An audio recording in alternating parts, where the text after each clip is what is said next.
So today I wanted to look at Ernest Hemingway's The Old Man and the Sea. Released in 1952, it tells the story of an old man, Santiago, who is having a bit of an unlucky streak as he's gone 80 some days without getting a catch. And so he goes out into the ocean past all the other fishermen and hooks a line with a giant marlin that he goes to battle with. This is a book that I am very aware of. Obviously, I know who Ernest Hemingway is. I have never read an Ernest Hemingway book, so it was interesting reading this for the first time. But I picked this up because I wanted to read, similar to Of Mice and Men, works that we had to read in high school. And I didn't have to read this in high school. I didn't know anybody that had to in any of my grades, but I know my dad had to, and he actually gave me this copy when I was just a kid because around that time I was a big Harry Potter fan, and it turned out that Daniel Radcliffe, who plays Harry Potter, this was his favorite book of all time. And so I sat down and tried reading it as a kid and just could not get into it. But I'm older now, so I decided, I'm going to read a bunch of classics now. So let me finally sit down and read this book. And I am glad I did, but overall, I think it's all right. I particularly love the themes in this book, especially with focusing on the old man's fight with nature, and I think that is really good. And I think it really focuses well on the struggle that man has to go with. He is going against the elements, and you see his determination. And I think that's like the driving force of the story for me. Just the lengths that he is willing to go.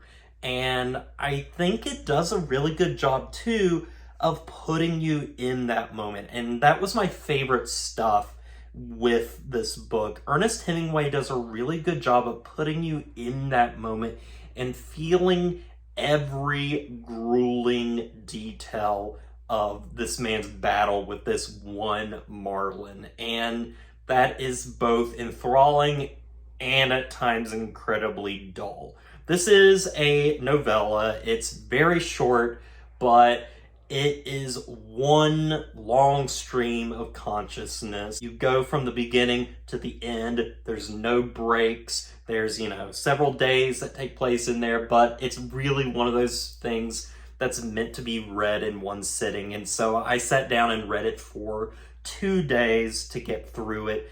And I like the themes. I like the struggle. I really like the old man. And I think what the problem was when I was reading this as a kid was it took so long to get started. But I think you really need that setup because it sets up the old man and his relationship with the boy, as he's called in the book, who was somebody that used to work under the old man, but no longer does because the old man hasn't been able to catch a fish in a very long time. And so his parents have had him go off with other people. But I really like their relationship at the beginning of this book, and it feels so real and human, and I think that stuff is really compelling. And then when the old man goes out to the sea and starts battling this marlin, there's just these constant thoughts going through his head of how he wishes the boy was here to help him. That he can't really do this on his own. And you just really see him going against the elements to get this one marlin.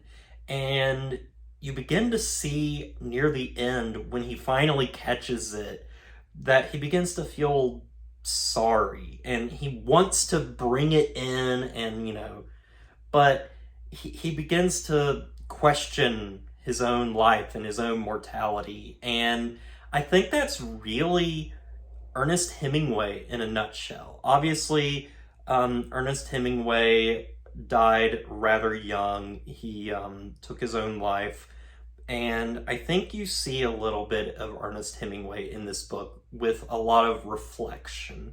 And I think that's my favorite stuff in it.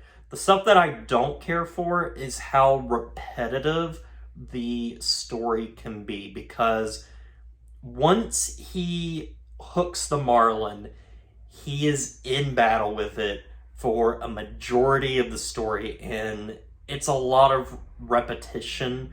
There's a lot of that, and it is clear that it's trying to make you, see how grueling of a task that this really is.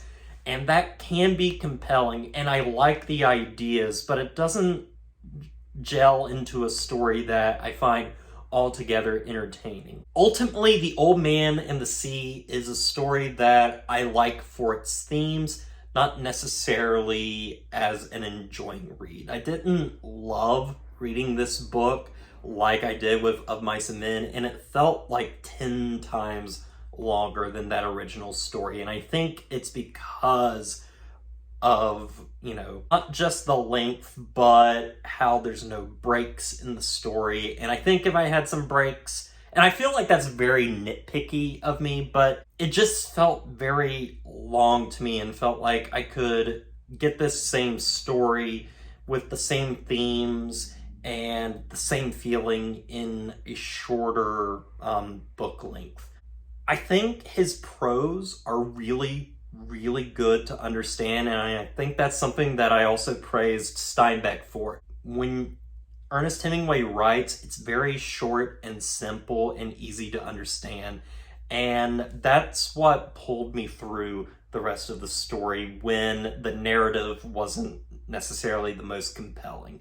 So yeah, I love the themes in this, and I love the relationship between Santiago and the boy, but it's kind of a droll to read. It's not the most entertaining story I've ever read, but it has made me a lot more interested in reading Hemingway's other larger works, mainly his novels, which I'm very interested in. But for this, it was all right. Will I revisit it one day? Perhaps, but not anytime soon. It's no Of Mice and Men, in my opinion. So with all that said, I'm going to give The Old Man and the Sea a 7 out of 10. I wanted to really like this. I liked the concept of the story, just not all of its execution. But it has made me a bit of a fan of Hemingway. I like the style of the writing. I just didn't really enjoy the story that much. But it has some good themes and something to dwell on that I think